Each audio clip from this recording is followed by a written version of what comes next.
محترم بزرگوں اور دوستو عزیز بھائیوں، الحمدللہ میں نے آپ حضرات کے سامنے سورہ طور کی ایک آیت کریمہ تلاوت کی ہے۔ اللہ رب العالمین نے اس آیت کریمہ میں متقین لوگوں کا انعام بیان کرتے ہوئے ایک بہت بڑی نعمت کا تذکرہ فرمایا ہے۔ اللہ تعالیٰ ارشاد فرماتے ہیں کہ جو متقین لوگ ہیں، جو ایمان والے ہیں، نیک اعمال والے ہیں، وہ خود تو انشاءاللہ جنت میں جائیں گے، جنت کے درجات پائیں گے، لیکن جو ان کی مومن اولاد ہوگی، اللہ تعالیٰ ان کی اولاد کو بھی ان کے ساتھ شامل فرما دیں گے۔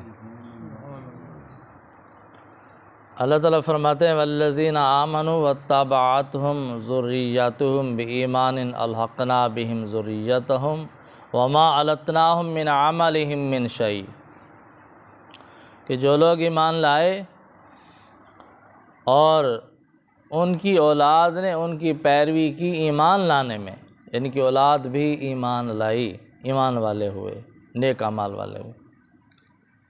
الحقنا بہم ذریتہم، تو ہم ان کی اولاد کو ان کے ساتھ جنت کے درجات میں شامل فرما دیں گے۔ اگر کوئی اللہ کا نیک بندہ ہے، پیارا بندہ ہے، اللہ تعالیٰ نے اس کو جنت عطا فرما دی، جنت کے بلند درجات عطا فرما دی، بلند منازل عطا فرما دی۔ آگے اس کی اولاد ہے، وہ بھی مومن ہے، مسلمان ہے، نیک ہے، لیکن اس درجے کے اعمال نہیں ہیں کہ وہ اپنے والد کو یا اپنے دادا کو جو بزرگ ہے اس کے درجے کو پہنچ سکیں۔ اتنے اعمال نہیں ہیں، ان اس درجے کے اعمال نہیں ہیں۔ ان کے اعمال تو ہیں نیک، لیکن اس درجے کے نہیں ہیں، اس مقام پر نہیں پہنچ سکتے جس پر ان کا بزرگ پہنچا ہے۔ اللہ تعالیٰ اس نیک بندے کو، اپنے پیارے بندے کو خوش کرنے کے لیے اس کی اولاد کے درجات کو بھی بلند فرما دیں گے اور اس درجے میں شامل فرما دیں گے جس درجے میں ان کے بزرگ موجود ہیں۔ کتنی بڑی نعمت ہے اللہ تعالیٰ کی۔ اللہ تعالیٰ فرماتے ہیں وَمَا عَلَتْنَاهُمْ مِنْ عَمَلٍ مِّنْ شَيْءٍ، اور اس نیک بندے کے عمل میں سے بھی کوئی کمی نہیں کی جائے گی۔ اللہ تعالیٰ کی اپنی عطا ہوگی، اپنی بخشش ہوگی، اپنے فضل سے، اپنی رحمت سے ان کی اولاد کے درجات کو بلند فرما کر اپنے بزرگ والد ہے یا دادا ہے اس کے ساتھ شامل فرما دیں۔ لیکن فرمایا اس کے لیے شرط لازم ہے کہ انہوں نے اپنے بزرگ کی ایمان کے ساتھ پیروی کی ہو، ایمان لایا ہو، مومن ہو، مسلمان ہو، اس کو فائدہ ہوگا۔ اگر مومن ہی نہیں ہے اولاد تو پھر تو رشتہ ہی کٹ گیا ان کا اللہ والوں کے ساتھ۔ اصل رشتہ تو ایمان کا ہے۔ اگر رشتہ ایمان کٹ گیا، مومن نہیں رہا، ایمان والا نہیں رہا، تو پھر وہ اولاد ہو، بیٹے ہوں، بیٹیاں ہوں، پوتے ہوں، کتنے پیارے ہوں دنیا میں، اگر وہ مومن نہیں ہے، ایمان نہیں ہے، تو ان کا اس اللہ والے کے ساتھ کوئی تعلق نہیں، ان کو کوئی فائدہ نہیں ہوگا۔ فائدہ ان کو ہوگا جو مومن ہوں گے، ایمان والے۔ تو اس سے معلوم ہوا کہ اگر بندہ مومن ہو، ایماندار ہو، ایمان سلامت ہو اس کا، تو آخرت میں اس کو نیک لوگوں کی نسبت کام آئے گی، اللہ والوں کی نسبت کام آئے گی۔ اللہ والوں کی، نیک لوگوں کی نسبت کی وجہ سے اللہ تعالیٰ ان کے درجات بلند فرما دیں گے۔ تو بہت بڑی فضیلت ہے نیک لوگوں کی۔ کتنا اللہ تعالیٰ نیک لوگوں کے ساتھ وفا فرما رہے ہیں، نیک لوگوں کی قدر فرما رہے ہیں۔ تم نے دنیا میں میرے لیے قربانیاں دیں تو آج میں تمہیں خوش کر دوں گا، ہر لحاظ تمہاری اولاد کو تمہارے ساتھ شامل کر دوں۔ تو نیک لوگوں کی اولاد بھی خوش نصیب ہوتی ہے جو مومن ہو، ایماندار ہو۔ اللہ تعالیٰ نیک لوگوں کی برکت سے ان کے درجات بلند فرماتے ہیں۔ اور مفسرین حضرات فرماتے ہیں کہ یہ دو طرفہ تعاون ہے۔ والدین کی وجہ سے اولاد کے درجات بلند ہوتے ہیں، اور نیک اولاد کی وجہ سے والدین کے درجات بھی بلند ہوتے ہیں۔ ماں باپ نیک ہوں تو ان کی وجہ سے ایماندار اولاد کو فائدہ ہوتا ہے، ان کے درجات بلند ہوں۔ اگر اولاد نیک ہے اور ماں باپ کی وفات کے بعد ان کے لیے صدقہ جاریہ بن گئی ہے، ان کے لیے نیک اعمال کرتی ہے، استغفار کرتی ہے، ایصال ثواب کرتی ہے، تو والدین کے درجات بلند ہوتے ہیں۔ لیکن شرط یہ ہے کہ والدین کے ساتھ نسبت ایمان کی حاصل ہے، مومن ہو اولاد، اگر ایماندار نہیں ہے تو پھر کوئی فائدہ نہیں، ایمان شرط لازم ہے۔ پھر اللہ تعالیٰ نے ارشاد فرمایا کل امرئ بما کسب رہین، کہ ہر شخص اپنی کمائی کے بدلے میں رہن رکھا ہوا ہے، اپنی کمائی کے بدلے میں رہن رکھا ہوا ہے۔ جیسا کوئی آدمی کسی کو قرضہ دیتا ہے اور قرضے کی ادائیگی کے لیے کوئی چیز ضمانت رکھ لیتا ہے مقروض سے لے کر اپنے پاس، اس کو کہتے ہیں رہن۔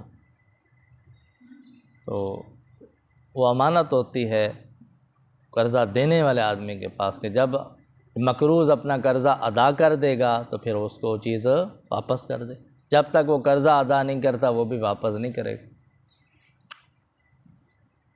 تو جو مقروض ہوتا ہے اس کی ذمہ داری ہوتی ہے کہ اس کے ذمے جو قرضہ ہے وہ ادا کرے، قرضہ ادا کر دے گا تو اس کی جان چھوٹ جائے گی، نہیں کرے گا تو وہ پابند ہے۔ اسی طرح فرمایا کہ ہر انسان اپنے اعمال کے بدلے میں رہن رکھا ہوا ہے۔ اللہ تعالیٰ نے انسان کو حکم عطا فرمائے، احکامات عطا فرمائے، اب ان احکامات کو پورا کرنا انسان کے ذمے قرض ہے، لازم ہے۔ اور اپنے قرض ادا کرنے کی بہترین صورت یہ ہے کہ ایمان لے آئے، نیک اعمال اختیار کرے، تقوی اختیار کرے، یہ ہے قرض کی ادائیگی۔ جب تک انسان قرض کی ادائیگی ادا نہیں کرتا اس کی جان اللہ کے ہاں رہن رکھی ہوئی ہے، جان نہیں چھوڑتی اس کی۔ اگر یہ اپنا قرض ادا کر دے گا، یعنی ایمان نیک اعمال اختیار کرے گا، تو اس کی جان آزاد ہو جائے گی، یہ چھوٹ جائے گا، اسے انعام ملے گا، اکرام ہوگا۔ اگر اس نے اپنا قرض ادا نہ کیا، یعنی ایمان نہ لے آیا، نیک اعمال اختیار نہ کیے، تو پھر یہ کبھی چھوٹ نہیں سکتا، پھر یہ قید ہے، پھر اس کو جہنم میں قید کر دیا جائے۔ لیکن فرمایا کہ ہر آدمی اپنی کمائی کے بدلے میں رہن رکھا ہوا ہے، یعنی اس کو اپنی کمائی کا فائدہ ہے، اس نے اپنے اعمال کی ذمہ داری نبھانی ہے۔ اس لیے اگر کسی نیک بندے کی اولاد خدا نہ خواستہ برے راستے پر چل پڑی، گناہوں میں مبتلا ہوگی، تو اس کی سزا والدین کو نہیں ملے گی، وہ اپنے اعمال کی سزا بھگتیں گے، ان کی اپنی ذمہ داری ہے، وہ اپنے رہن رکھی ہے ان کی اپنی جان اعمال کے بدلے میں، ایمان کے بدلے، انہوں نے اختیار نہیں کیے تو ان کو تو سزا ملے گی، لیکن والدین کو نہیں ملے گی۔ ہاں، والدین کی ایک اور ذمہ داری ہے کہ والدین اپنی اولاد کی صحیح تعلیم اور تربیت کرتے رہیں، امر بالمعروف نہی عن المنکر کرتے رہیں، اپنی اولاد کو نیکی کا حکم کرتے رہیں، برائی سے منع کرتے رہیں، دینی تربیت کرتے رہیں۔ اگر اس میں کمی بیشی کی والدین نے تو اس کی سزا تو ملے گی، والدین اس کی باز پرس ہوگی کہ تم نے اولاد کو سیدھے راستے پر کیوں نہیں لگایا، دین کیوں نہیں سکھایا، اپنی اولاد کی صحیح تربیت کیوں نہیں کی، سستی کیوں کی۔ دیکھیں نا، ہم آج کل لوگ اپنی اولاد کی دنیا کی لحاظ سے تو فکر کرتے ہیں، کوشش کرتے ہیں کہ ان کا یہ نقصان ہوگا، یہ ہوگا، یہ ہوگا، مستقبل اچھا ہو ان کا، لیکن آخرت کے لیے بھی فکر کرنی ہمارے ذمہ لازم ہے۔ اپنی اولادوں کی فکر کریں، ان کی آخرت بچ جائے، آخرت میں کامیاب ہو جائیں، ان کی دینی تعلیم دیں، ان کو دینی تربیت کریں، ان کی اصلاح کریں، امر بالمعروف نہی عن المنکر کا فریضہ سر انجام دیتے رہیں جو والدین۔ اس کے باوجود اگر خدا نخواستہ اولاد نافرمان ہے، گناہ گار ہے، تو اپنے اعمال کی خود ذمہ دار ہے۔ والدین پر کوئی الزام نہیں۔ تو بہرحال اللہ رب العالمین نے کتنا انعام فرمایا، احسان فرمایا کہ جو نیک لوگ ہیں، اللہ والے ہیں، اللہ تعالیٰ نے ان کی ایماندار اولاد کے درجات بھی بلند فرما دیے، اور بلند فرما کر والدین کے ساتھ شامل فرما دیں گے۔